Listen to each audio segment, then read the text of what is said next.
What's up, guys? I'm Greg, the Playstationfella, and I wanted to take a minute to sit down, rewind, and talk about a game from our past. It's one we all grew up with, it's one we all know and love. Our parents hated it, but we as kids loved it. The Mortal Kombat series, specifically Mortal Kombat Trilogy. This time, Mortal Kombat was kind of getting stale. We had Mortal Kombat 1, 2, and 3, and we were all certainly waiting for Mortal Kombat 4 to come out. But they held off on that. They gave us Ultimate Mortal Kombat, and then they gave us Mortal Kombat Trilogy.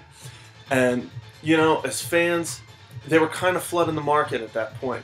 Not to say that Ultimate Mortal Kombat and Mortal Kombat Trilogy weren't good, but we were just, at that point, as fans, we had had the movies, we had had, you know, action figures, and Mortal Kombat was just everywhere. And they weren't taking a break. It was kind of year after year after year of Mortal Kombat. And for me, Ultimate Mortal Kombat was alright. I mean, I played it on Genesis and Super Nintendo, and they took a lot of things out of it in order to put other things in, and I wasn't really a fan of that. I wasn't really a fan of Mortal Kombat 3 in general. I really loved the second one. But when I had heard that Mortal Kombat Trilogy had involved every character that would had been in 1 through 3, I was really excited about that. So I was really super excited to get my hands on Mortal Kombat Trilogy. And I had just gotten my PlayStation. Mortal Kombat Trilogy was released between 1996 and 1997, depending on what system you had. So as soon as I got my hands on this copy, I played it to death.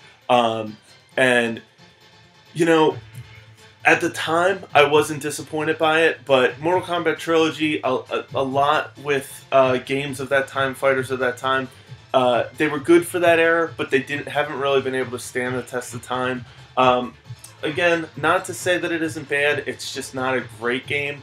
And again, I think it's really modeled after the third Mortal Kombat. A lot of running, a lot of really difficult combos to pull off. It's just not. It's not my cup of tea, if you want to say. And I think a lot of people are picking up on that because you see Mortal Kombat 2 continuously re-released on the PlayStation Network or Xbox Live or wherever by itself. And granted, Mortal Kombat Trilogy was released as Mortal Kombat 2, and Ultimate Mortal Kombat, but I think you see Mortal Kombat 2 out there a lot more because it's the more popular game, and a lot of people like that fighting engine more so than the Mortal Kombat 3 fighting engine, which this is modeled after. So, in my opinion, Mortal Kombat Trilogy, yeah, it's good, but it just doesn't stand the test of time the way the others have. Granted, it's awesome to see that Mortal Kombat's still going strong, and they got back on their feet, and they're cranking out awesome games, because the last one for PS3 was great, and I can't wait for the new one. Thanks for listening, guys.